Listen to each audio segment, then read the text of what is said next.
dit le capitaine comte de Garand, je crois bien que je me le rappelle, ce souper des rois, pendant la guerre. J'étais alors maréchal des logis de hussards, et depuis 15 jours rôdant en éclaireur, en face d'une avant-garde allemande. La veille, nous avions sabré quelques uhlans et perdu 3 hommes, dont ce pauvre petit Rodeville. Vous vous rappelez bien, Joseph de Rodeville. Or, ce jour-là, mon capitaine m'ordonna de prendre 10 cavaliers et d'aller occuper et de garder toute la nuit le village de Portrain, où l'on s'était battu 5 fois en 3 semaines. Il ne restait pas 20 maisons debout ni 12 habitants dans ce guêpier. Je pris donc 10 cavaliers et je partis vers 4 heures. À 5 heures, en pleine nuit, nous atteignîmes les premiers murs de Portrain. Je fis halte et j'ordonnai à Marchat, vous savez bien, Pierre de Marchat qui a épousé depuis la petite Martel-Auvelin, la fille du marquis de Martel-Auvelin, d'entrer tout seul dans le village et de m'apporter des nouvelles. Je n'avais choisi que des volontaires, tous de bonne famille. Ça fait plaisir, dans le service, de ne pas tutoyer des mufles. Ce Marchat était dégourdi comme pas un, fin comme un renard et souple comme un serpent. Il savait éventer des Prussiens ainsi qu'un chien évente un lièvre, trouver des vivres là où nous serions morts de faim sans lui, et il obtenait des renseignements de tout le monde, des renseignements toujours sûrs, avec une adresse inimaginable. Il revint au bout de 10 minutes. « Ça va bien, dit-il, aucun Prussien n'a passé par ici depuis 3 jours. Il est sinistre, ce village. J'ai causé avec une bonne sœur qui garde 4 ou 5 malades dans un couvent abandonné. J'ordonnai d'aller de l'avant, et nous pénétrâmes dans la rue principale. On apercevait vaguement à droite, à gauche, des murs sans toit, à peine visibles dans la nuit profonde.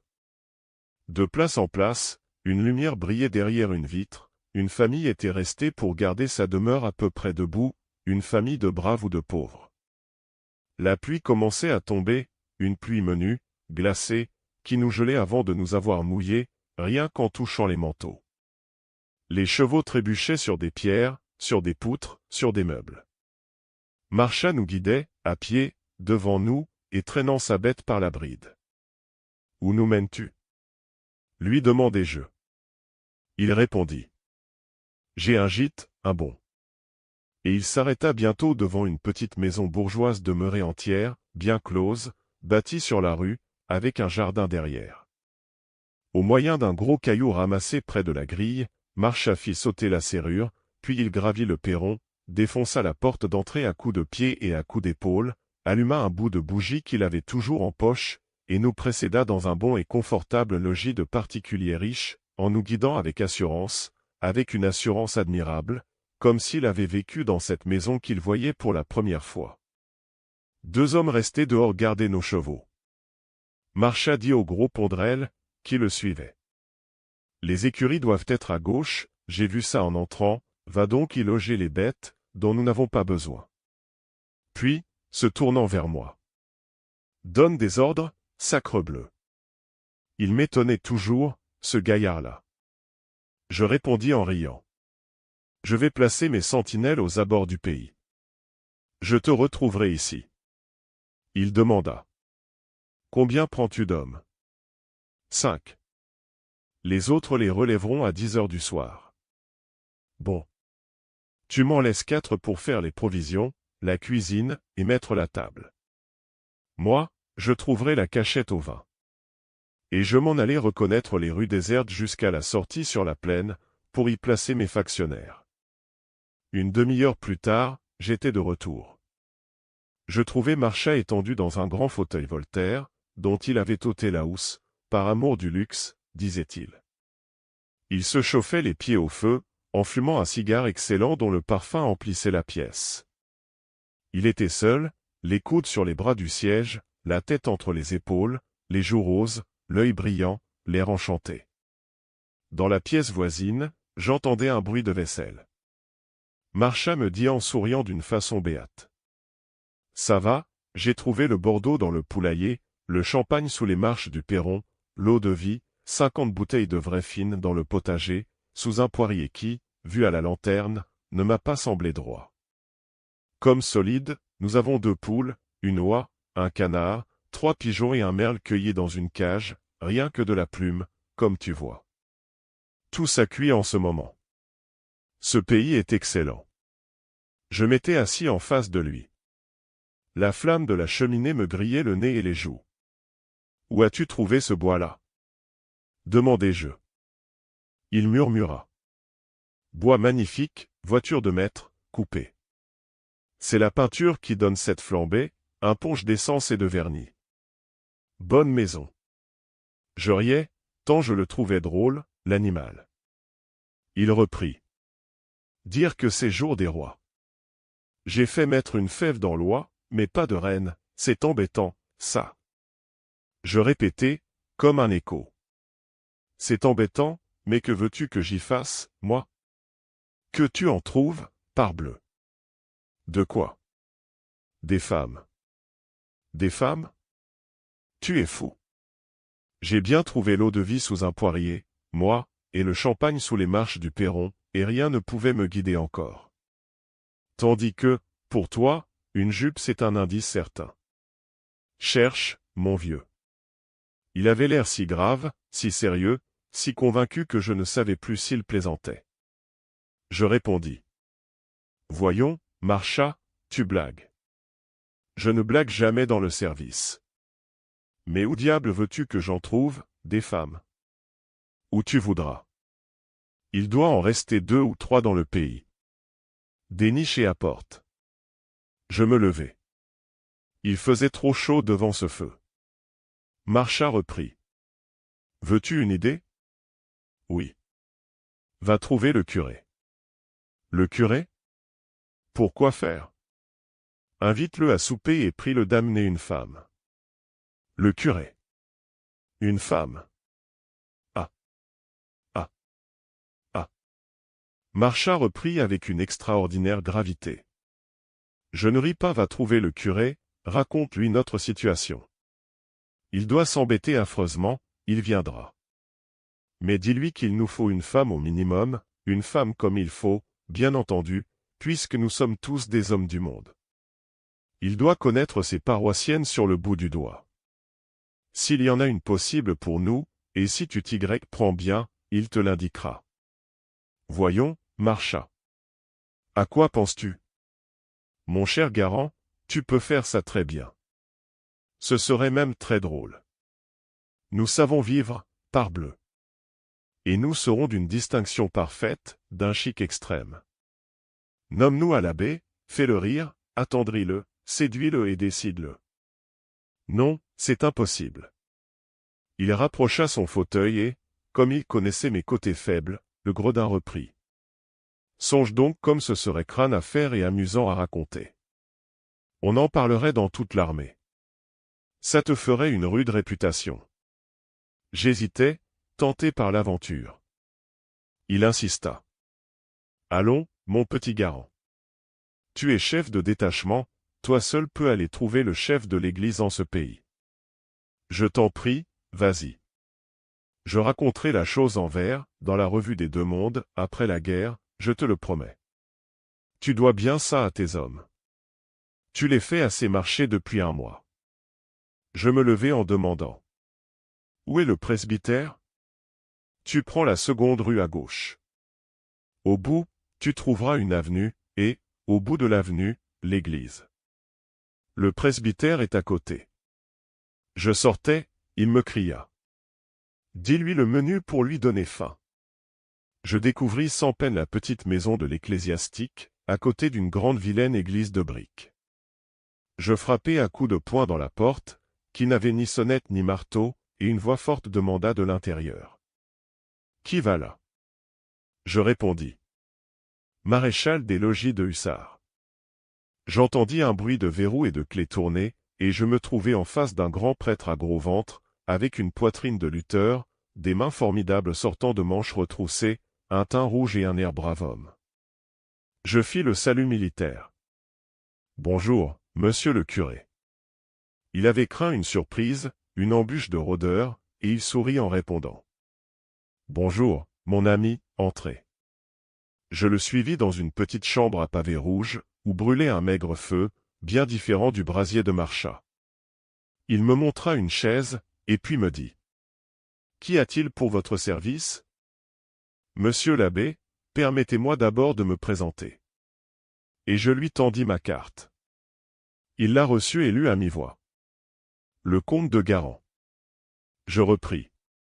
Nous sommes ici 11, monsieur l'abbé, 5 en grand-garde et 6 installés chez un habitant inconnu.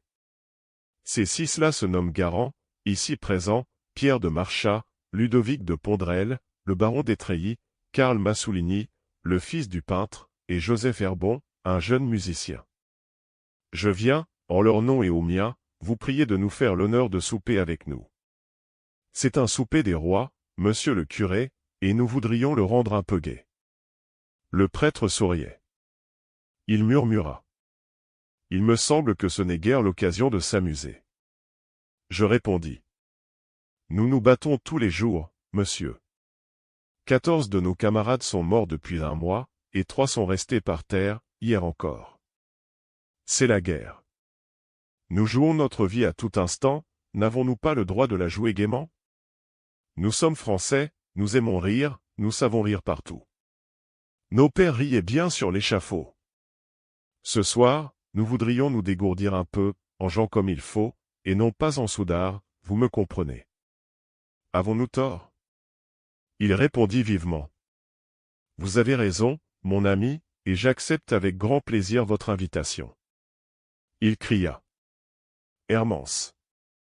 Une vieille paysanne, tordue, ridée, horrible, apparut et demanda. Qu'est-ce qu'il y a?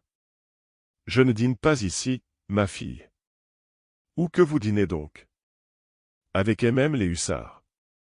J'eus envie de dire, amenez votre bonne, pour voir la tête de Marchat, mais je n'osais point. Je repris.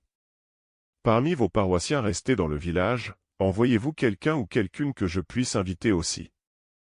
Il hésita, chercha et déclara. Non, personne. J'insistai. Personne. Voyons, monsieur le curé, cherchez. Ce serait très galant d'avoir des dames. Je m'entends, des ménages. Est-ce que je sais, moi? Le boulanger avec sa femme, l'épicier, l'horloger, le cordonnier, le pharmacien avec la pharmacienne. Nous avons un bon repas, du vin, et serions enchantés de laisser un bon souvenir aux gens d'ici. Le curé médita longtemps encore, puis prononça avec résolution. Non, personne. Je me mis à rire. Sacristie. Monsieur le curé, c'est ennuyeux de n'avoir pas une reine, car nous avons une fève. Voyons, cherchez. Il n'y a pas un maire marié, un adjoint marié, un conseiller municipal marié, un instituteur marié. Non, toutes les dames sont parties. Quoi, il n'y a pas dans tout le pays une brave bourgeoise avec son bourgeois de mari, à qui nous pourrions faire ce plaisir, car ce serait un plaisir pour eux, un grand, dans les circonstances présentes. Mais tout à coup le curé se mit à rire, d'un rire viol qui le secouait tout entier, et il criait. Ah! Ah! Ah! J'ai votre affaire, Jésus, Marie, j'ai votre affaire. Ah! Ah! Ah! Nous allons rire, mes enfants, nous allons rire. Et elles seront bien contentes, allez, bien contentes, ah! Ah! Où gîtez-vous? J'expliquai la maison en la décrivant. Il comprit. Très bien. C'est la propriété de monsieur Bertin Lavaille. J'y serai dans une demi-heure avec 4 dames. Ah! Ah! Ah! 4 dames. Il sortit avec moi, riant toujours, et me quitta, en répétant. Ça va, dans une demi-heure, maison Bertin Lavaille. Je rentrai vite, très étonné, très intrigué. Combien de couverts? Demanda Marchat en m'apercevant. 11.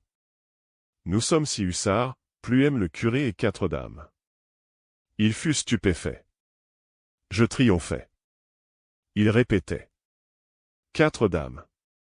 Tu dis, 4 dames. Je dis, 4 dames. De vraies femmes? De vraies femmes. Bigre. Mes compliments. Je les accepte. Je les mérite. Il quitta son fauteuil, ouvrit la porte et j'aperçus une belle nappe blanche jetée sur une longue table autour de laquelle 3 hussards en tablier bleu disposaient des assiettes et des verres. « Il y aura des femmes !» cria Marcha. Et les 3 hommes se mirent à danser en applaudissant de toute leur force. Tout était prêt. Nous attendions. Nous attendîmes près d'1 heure. Une odeur délicieuse de volaille rôtie flottait dans toute la maison. Un coup frappé contre le volet nous souleva tous en même temps. Le gros Pondrel courut ouvrir, et, au bout d'1 minute à peine, une petite bonne sœur apparut dans l'encadrement de la porte. Elle était maigre, ridée, timide, et saluait coup sur coup les 4 hussards effarés qui la regardaient entrer. Derrière elle, un bruit de bâtons martelait le pavé du vestibule, et dès qu'elle eut pénétré dans le salon, j'aperçus, l'une suivant l'autre, 3 vieilles têtes en bonnet blanc, qui s'en venaient en se balançant avec des mouvements différents, l'une chavirant à droite, tandis que l'autre chavirait à gauche. Et 3 bonnes femmes se présentèrent, boitant, traînant la jambe, estropiées par les maladies et déformées par la vieillesse, 3 infirmes hors de service, les 3 seuls pensionnaires capables de marcher encore de l'établissement hospitalier que dirigeait la sœur Saint-Benoît. Elle s'était retournée vers ces invalides, pleine de sollicitude pour elles, puis, voyant mes galons de maréchal des logis, elle me dit : « Je vous remercie bien, monsieur l'officier, d'avoir pensé à ces pauvres femmes. Elles ont bien peu de plaisir dans la vie, et c'est pour elles en même temps un grand bonheur et un grand honneur que vous leur faites. » J'aperçus le curé, resté dans l'ombre du couloir et qui riait de tout son cœur. À mon tour, je me mis à rire, en regardant surtout la tête de Marcha. Puis montrant des sièges à la religieuse. « Asseyez-vous, ma sœur, nous sommes très fiers et très heureux que vous ayez accepté notre modeste invitation. » Elle prit 3 chaises contre le mur, les aligna devant le feu, y conduisit ces 3 bonnes femmes, les plaça dessus, leur ôta leur canne et leur châle qu'elle alla déposer dans un coin, puis, désignant la première, une maigre à ventre énorme, une hydropique assurément. Celle-là est la mère Paumelle, dont le mari s'est tué en tombant d'un toit et dont le fils est mort en Afrique. Elle a 62 ans. Puis elle désigna la seconde, une grande dont la tête tremblait sans cesse. Celle-là est la mère Jean-Jean, âgée de 67 ans. Elle n'y voit plus guère, ayant eu la figure flambée dans un incendie et la jambe droite brûlée à moitié. Elle nous montra, enfin, la troisième, une espèce de naine, avec des yeux saillants, qui roulaient de tous les côtés, ronds et stupides. C'est la Putois, une innocente. Elle est âgée de 44 ans seulement. J'avais salué les 3 femmes comme si on m'eût présenté à des altesses royales, et, me tournant vers le curé. Vous êtes, monsieur l'abbé, un homme précieux, à qui nous devrons tous ici de la reconnaissance. Tout le monde riait, en effet, hormis Marcha, qui semblait furieux. Notre sœur Saint-Benoît est servie, cria tout à coup Karl Massoulini. Je la fis passer devant avec le curé, puis je soulevai la mère Paumelle, dont je pris le bras et que je traînai dans la pièce voisine, non sans peine, car son ventre ballonné semblait plus pesant que du fer. Le gros Pondrel enleva la mère Jean-Jean, qui gémissait pour avoir sa béquille, et le petit Joseph Herbon dirigea l'idiote, la Putois, vers la salle à manger, pleine d'odeur de viande. Dès que nous fûmes en face de nos assiettes, la sœur tapa 3 coups dans ses mains, et les femmes firent, avec la précision de soldats qui présentent les armes, un grand signe de croix rapide. Puis le prêtre prononça, lentement, les paroles latines du Bénédicité. On s'assit, et les 2 poules parurent, apportées par Marcha, qui voulait servir pour ne point assister en convive à ce repas ridicule. Mais je criai, vite le champagne. Un bouchon sauta avec un bruit de pistolet qu'on décharge, et, malgré la résistance du curé, et de la bonne sœur, les 3 hussards assis à côté des 3 infirmes leur versèrent de force dans la bouche leurs 3 verres pleins. Massoulini, qui avait la faculté d'être chez lui partout et à l'aise avec tout le monde, faisait la cour à la mère Paumelle de la façon la plus drôle. L'hydropique, dont l'humeur était restée gaie, malgré ses malheurs, lui répondait en badinant avec une voix de fausset qui semblait factice, et elle riait si fort des plaisanteries de son voisin que son gros ventre semblait prêt à monter et à rouler sur la table.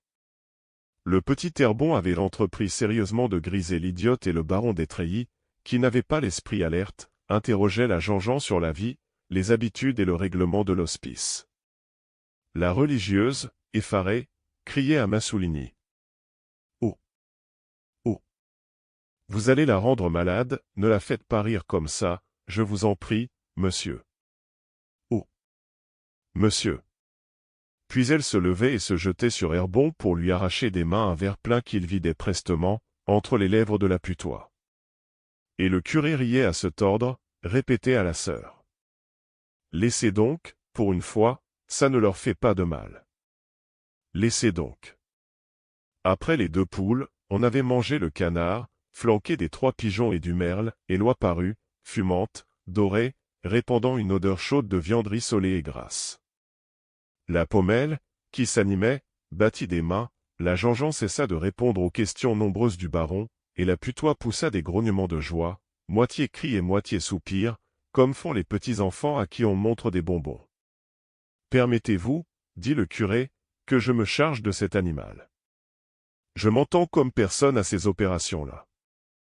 Mais certainement, monsieur l'abbé. » Et la sœur dit. « Si on ouvrait un peu la fenêtre ? Elles ont trop chaud. Je suis sûr qu'elles seront malades. » Je me tournai vers Marchas.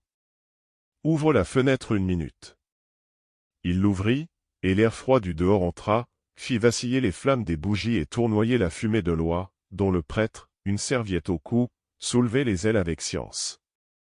Nous le regardions faire, sans parler maintenant, intéressé par le travail alléchant de ses mains, saisi d'un renouveau d'appétit à la vue de cette grosse bête dorée, dont les membres tombaient l'un après l'autre dans la sauce brune, au fond du plat. Et tout à coup, au milieu de ce silence gourmand qui nous tenait attentifs, entra, par la fenêtre ouverte, le bruit lointain d'un coup de feu. Je fus debout si vite, que ma chaise roula derrière moi, et je criai. Tout le monde à cheval. Toi, Marchas, tu vas prendre 2 hommes et aller aux nouvelles. Je t'attends ici dans 5 minutes. Et pendant que les 3 cavaliers s'éloignaient au galop dans la nuit, je me mis en selle avec mes 2 autres hussards, devant le perron de la villa, tandis que le curé, la sœur et les 3 bonnes femmes montraient aux fenêtres leurs têtes effarées. On n'entendait plus rien, qu'un aboiement de chien dans la campagne. La pluie avait cessé, il faisait froid, très froid. Et bientôt, je distinguai de nouveau le galop d'un seul cheval qui revenait. C'était Marchas. Je lui criai. « Eh bien ?» Il répondit. « Rien du tout, François a blessé un vieux paysan, qui refusait de répondre aux qui-vive et qui continuait d'avancer, malgré l'ordre de passer au large. On la porte, d'ailleurs.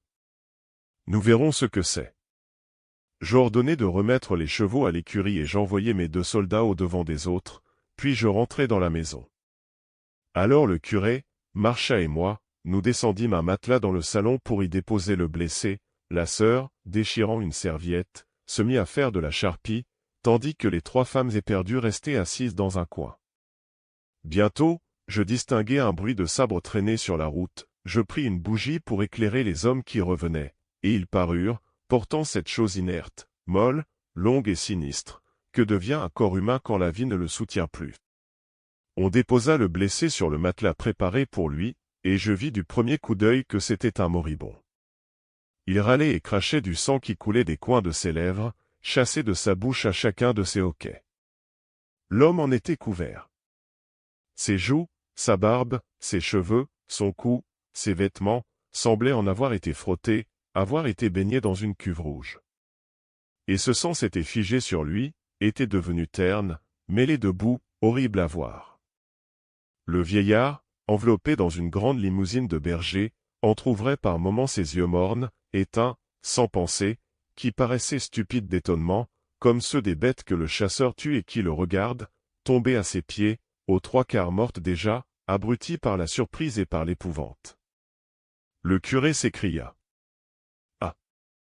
C'est le père Placide, le vieux pasteur des moulins. Il est sourd, le pauvre, et n'a rien entendu. Ah! Mon Dieu! Vous avez tué ce malheureux. » La sœur avait écarté la blouse et la chemise, et regardait au milieu de la poitrine un petit trou violet qui ne saignait plus. « Il n'y a rien à faire, dit-elle. Le berger, haletant affreusement, crachait toujours du sang avec chacun de ses derniers souffles, et on entendait dans sa gorge, jusqu'au fond de ses poumons, un gargouillement sinistre et continu. Le curé, debout au-dessus de lui, leva sa main droite, décrivit le signe de la croix et prononça, d'une voix lente et solennelle, les paroles latines qui lavent les âmes. Avant qu'il les eût achevées, le vieillard fut agité d'une courte secousse, comme si quelque chose venait de se briser en lui. Il ne respirait plus. Il était mort. M'étant retourné, je vis un spectacle plus effrayant que l'agonie de ce misérable, les trois vieilles, debout, serrées l'une contre l'autre, hideuses, grimacées d'angoisse et d'horreur. Je m'approchai d'elles, et elles se mirent à pousser des cris aigus, en essayant de se sauver, comme si j'allais les tuer aussi. La Jean-Jean, que sa jambe brûlée ne portait plus, tomba tout de son long par terre. La sœur Saint-Benoît, abandonnant le mort, courut vers ses infirmes, et sans un mot pour moi, sans un regard, les couvrit de leur châle, leur donna leurs béquilles, les poussa vers la porte, les fit sortir et disparut avec elles dans la nuit profonde, si noire. Je compris que je ne pouvais même les faire accompagner par un hussard, car le seul bruit du sabre les eût affolés. Le curé regardait toujours le mort. S'étant enfin retourné vers moi. « Ah! Quelle vilaine chose, dit-il.